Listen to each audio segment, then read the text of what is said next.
ఈరోజు మనం ఎంతో టేస్టీగా చుక్కకూర పప్పు ఎలా చేసుకోవాలో ఇప్పుడు తెలుసుకుందామండి.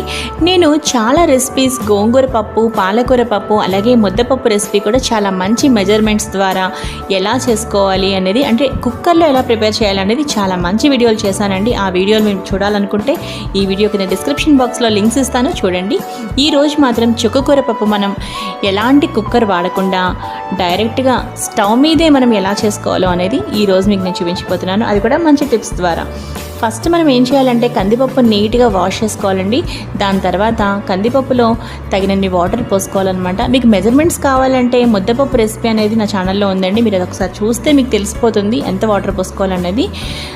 ఫస్ట్ మనం ఏం చేయాలంటే ఇప్పుడు కందిపప్పును చాలా చక్కగా మనం వాష్ చేసుకున్న తర్వాత దానిలో కాస్త పసుపు వేసుకోవాలండి. అలాగే నెక్స్ట్ కొంచెం నెయ్యి అనమాట, 1 టేబుల్ స్పూన్ నెయ్యి వేసి మనం పప్పు ఉడికించడం వల్ల, అది కూడా డైరెక్ట్గా ఉడికించడం వల్ల ఏమవుతుంది అంటే చాలా చక్కగా మనకి పప్పు అనేది ఉడికిపోతుందండి. చూసారు కదా ఎంత చక్కగా ఉడికిందో. కుక్కర్లో లాగే మనకి బయట కూడా చేసుకోవచ్చు అనమాట ఈ విధంగా.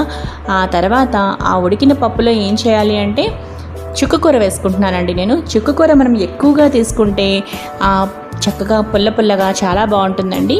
నేను అందుకోసం చుక్కకూర ఎక్కువగానే తీసుకుంటున్నాను. ఇక్కడ మనం చింతపండు కానీ ఇవన్నీ యాడ్ చేయాల్సిన అవసరం లేదండి, ఎందుకంటే ఆల్రెడీ చుక్కకూర అనేది మనకి చాలా పుల్లగా ఉంటుంది కదా. ఇప్పుడు ఏం చేస్తున్నాను అంటే సాల్ట్ వేసుకుంటున్నానండి. నెక్స్ట్ ఏం చేస్తున్నాను అంటే కారం వేసుకున్నానండి. ఇక్కడ నేను గ్రీన్ చిల్లీస్ మాత్రం వేయట్లేదండి. అలాగే పసుపు చూసారు కదా, అలాగే గార్లిక్ క్లోవ్స్, అంతేనండి. కొంచెం కొత్తిమీర వేసాను.